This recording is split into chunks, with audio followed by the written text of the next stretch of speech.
gonna die, I'll die now, right here fighting you.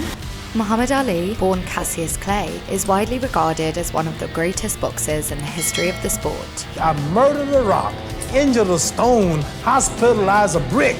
I'm so mean I make medicine sick. He had a 56 career victory, 37 of which came by knockout, but his career extended far beyond the ring. In the 1960s, during the Vietnam War, Ali refused to be drafted into the US military. You won't even stand up for me in America for my religious beliefs, and you want me to go somewhere and fight, but you won't even stand up for me here at home. Ali's decision to resist the draft was a bold and controversial move. Why should me and other so-called Negroes go 10,000 miles away from home here in America to drop bombs and bullets on other innocent brown people? At the time, the US was deeply divided over the Vietnam War, and Ali's stance against it thrust him into the arena of activism. We have been brainwashed. Everything good in the authority was made white. We look at Jesus, we see a white with blonde hair and blue eyes. Ali made his stance clear by famously stating, "Man, I ain't got no quarrel with them Viet Cong." My conscience won't let me go shoot my brother or some darker people or some poor hungry people in the mud for big powerful America. Ali was scheduled to defend his championship against Zora Folley at Madison Square Garden in March 1967. While training for the fight, he received word that he'd been drafted and had to report for induction. Ali's lawyers put off this induction by claiming that he no longer lived in his hometown of Louisville.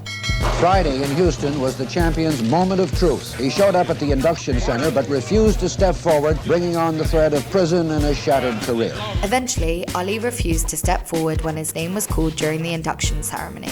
How do you stand now with the possibility of going to jail?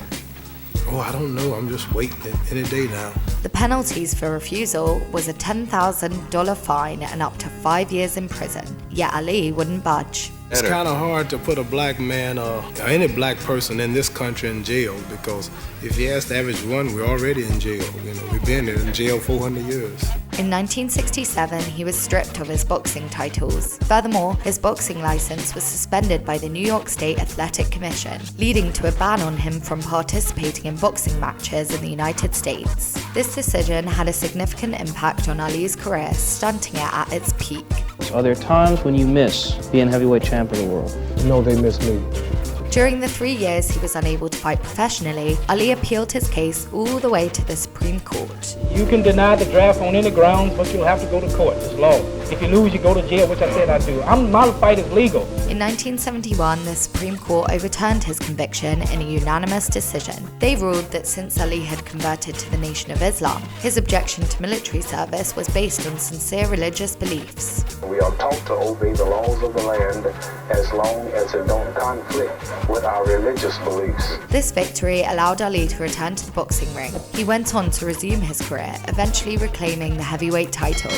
Muhammad Ali's refusal to serve in the Vietnam War solidified his status as a cultural icon and a symbol of resistance against injustice.